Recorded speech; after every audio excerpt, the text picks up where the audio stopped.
Good morning, guys. I left from Mistra, which is somewhere on that direction, and passed through Kalamata. Kalamata is on the end of this bay, the Bay of Messinia. It's the second largest city in Peloponnese after Patras. And coming from Kalamata on the shores of this last and westernmost finger of Peloponnese, I arrived here at Koroni. Koroni, it's such a picturesque settlement with its beautiful bay, and it has a quite beautiful history. Well, it was actually inhabited in ancient times, but in the 6th and in the 5th and 6th century, this fortress was built here. Well, the first fortress was built by the Byzantines, and then the Venetians built what we see today, the fortress of Koroni, which actually is a twin fortress of Metoni, which lies on the west side of this finger. Now we are actually on the east side of this westernmost finger of Peloponnese. And what I'm trying to say is the fact that after the Fourth Crusade, this area of Greece was allocated to the Venetians, but they didn't hurry up to claim it. So the Frankish dynasty of Villardouin, the ones that also built Mistra, where we've been in the previous video, they took first this place, and then the Venetians came later, and they took the rule of this area. They built this fortress, and they ruled this place for about 300 years until the Ottomans conquered this place. And then again the Venetians took it for a few years, and then again the Ottomans took it back. And with about also another 30 years of Venetian rule was between 1785 and 1685 until 1715, when the Venetians left for good from these places. There's an interesting setup here. This fortress lies actually on a small hill, as you can see. On top of this fortress there's also a convent.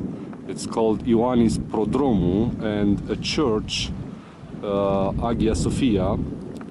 There's a second new church right here. It's called Agios Dimitrios, over there. When I was coming on this place, here on the middle of this bay, there was a local fisherman with his boat. He was playing really loud Greek music, and if it's not a new method of catching fish, well, it's definitely a pleasant way of spending the morning, fishing on music. Coming back to the fortress, you can see the entrance. It's on the north side, over there, with that large gate, and it has at the end these two towers, two bastions. One it's a bit taller, and as you can see, the tallest one at the base, it has a huge part that collapsed, and the authorities decided not to reconstruct it, and they just enforced a bit the walls, and the big chunks of rocks still holds together in big rocks on the foothill. It's the same thing happened just around the corner with the west side of the wall. Over there you will be able to see other large pieces of the wall collapsed.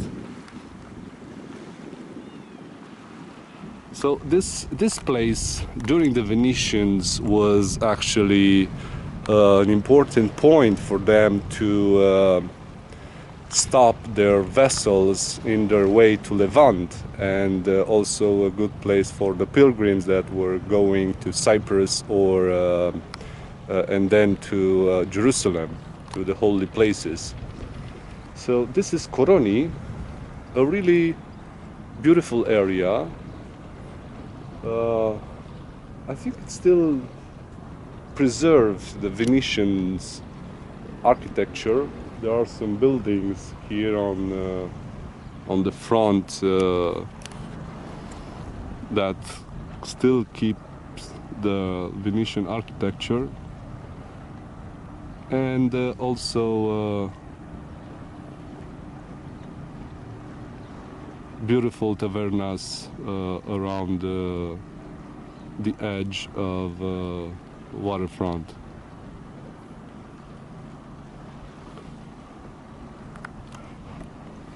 So this is Koroni,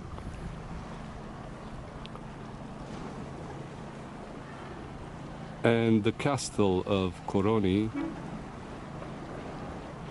the twin fortress of Metoni, which is my next destination.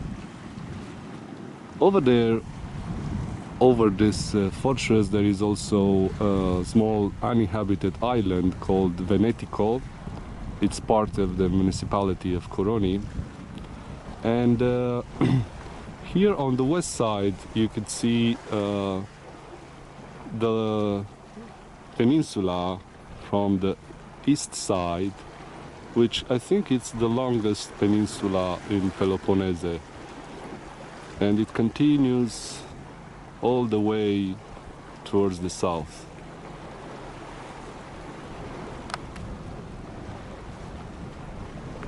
Koroni Fortress.